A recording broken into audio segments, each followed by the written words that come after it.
But again, state-controlled media is very easy, and it's very easy for everybody here to sit there and say, well, yeah, state-controlled media, bad, very bad. So let's move to something that prides itself on a bit more independence, and which really shook up the state-controlled media scene in the Middle East, and that's Al-Jazeera. When Al-Jazeera was launched in 1996, it was praised by the Americans to no end. It was called a groundbreaking, courageous satellite television channel that would pave the way towards reform.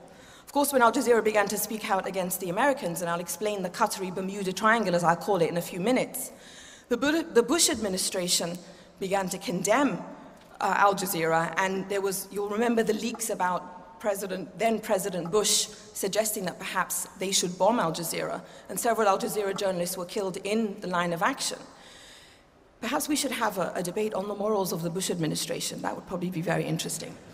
But Al Jazeera, you know, as courageous as it was, as courageous as it sometimes is, the morality of Al Jazeera depends on where you stand. And by that I mean ask an Iraqi. After the United States invaded Iraq, Al Jazeera's coverage, depending on where you stood, was either moral or completely immoral. If you are an Iraqi Shia and you were slaughtered as you went on pilgrimage, you were not called a martyr on Al Jazeera in the same way that Iraqi Sunni Muslims were. If you are an Iraqi Kurd who was killed in your country, again you are not considered a martyr. And the then Director General of Al Jazeera had to resign because according to some news reports in British papers, he was a bit too close to Saddam Hussein's intelligence services. So he was replaced by somebody else. And soon after replaced by someone who had to resign because according to WikiLeaks cables, he had actually caved in to the Americans. So Al Jazeera is now eating its own. This is Al Jazeera Arabic. I have to make a distinction between Al Jazeera Arabic and English. And Hamish, our esteemed colleague on the other side, worked for English, and I'm sure he'll touch on this. But the difference between Al Jazeera Arabic and Al Jazeera English is one that often confuses people. Because when you watch Al Jazeera English, it's the height of professionalism. It gives the BBC a run for its money. It covers stories that most major media outlets completely ignore. And it recently aired a wonderful documentary on the undercovered revolution in Bahrain. Now, if Al Jazeera Arabic had also aired this revolution called Shouting in the Dark, I probably wouldn't have much of a case here before you.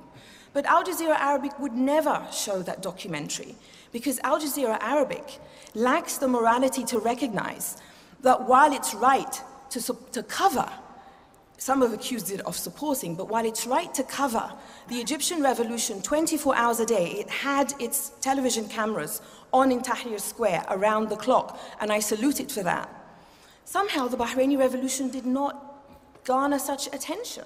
And when asked about this, the former Director General of Al Jazeera, who recently had to resign because WikiLeaks cables showed, well, this is, the rumor has it, that's why he resigned, showed that he caved in to the Americans.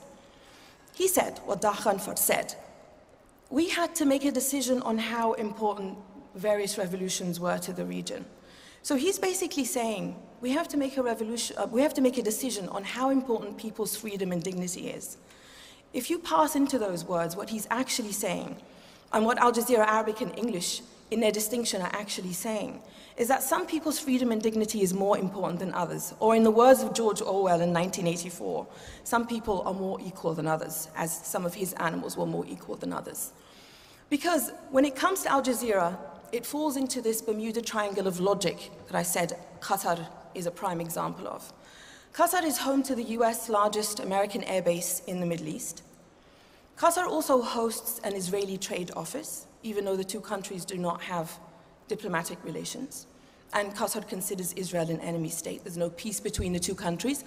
But Qatar is also home to this groundbreaking news channel called Al Jazeera. And I guarantee you most of the time on Al Jazeera Arabic especially, none of those things are disclosed.